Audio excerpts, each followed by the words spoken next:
Когда освободился я, пришли из дома управления, я отбывал 8,5 лет и бумаги, чтобы оплатить. Через 3 дня мне приходит повестка явиться в суд.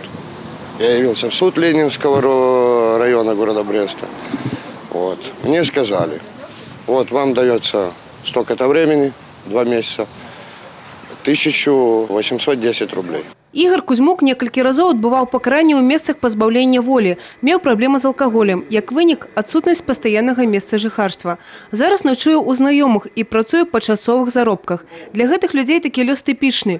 У вобласці ў мінулым годзе было зарэгістравана каля 3000 правапарушэнняў, з іх 39% асобамі, якія мелі судзімасць. С целью предотвращения совершения повторных преступлений субъектами профилактики проделывается огромная работа по оказанию помощи таким гражданам. Вместе с тем процент совершения повторных преступлений по-прежнему достаточно высок. Штодзень у поўдзень сюды приходят такие люди. Для их рыхтуюць и привозят ежу волонтеры.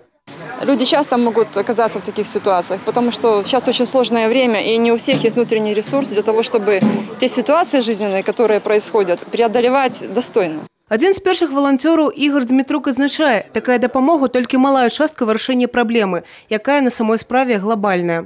В Минске существует уже 18 лет, называется «Дом ночного пребывания для лиц без определенного места жительства». Это официально государственное учреждение, там оказывается комплекс услуг. Там проводится и кормление, и койко-место представляется, и, значит, помывка, юридические услуги. Толькі сёлета 7 чалавек, якія выйшлі з месцаў пазбаўлення волі, не мелі дакументаў. Яшчэ 23 месца жыхарства.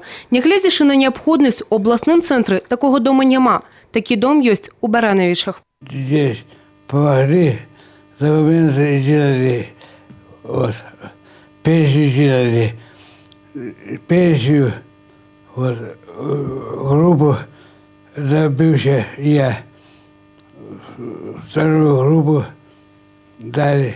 Волонтер центра дабрачыннай місіі вяртання Тацяна Хомут не па чутках ведае, як гэта дасягнуць жыццёвага дна.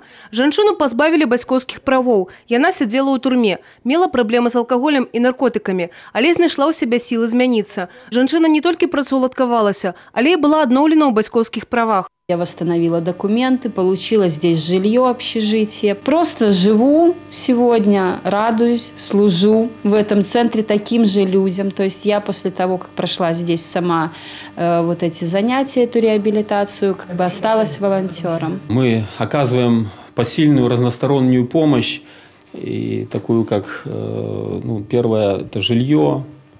Жилье – это питание, человек 4-разовое питание. Помогаем с помощью также государственных структур, помогаем, содействуем в восстановлении документов. Дапамагаюць таким людям и у Пинску. Программа реабилитации направлена на то, чтобы восстановить личность человека, чтобы человек мог побороть свои зависимости, привычки, освободиться от алкогольной, наркотической зависимости. Попался с наркотиками. Вот, мне дали, осудили на 3 года суд. Лишение, не лишение, а ограничение свободы. Вот, и я понял, что долго это не протянется, меня посадят в тюрьму. Вот я встретил друга, который прошел эту программу все полностью, все этапы, и он посоветовал мне, что мне это поможет.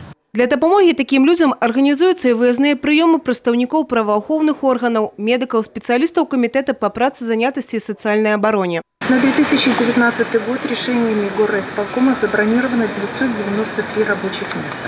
Всего в течение 5 месяцев к нам обратились 199 граждан данной категории, 82 из них трудоустроены, в том числе 46 человек в счет брони. 3 человека направлены на профобучение и 1 человеку оказано содействие в открытии индивидуального предпринимательства.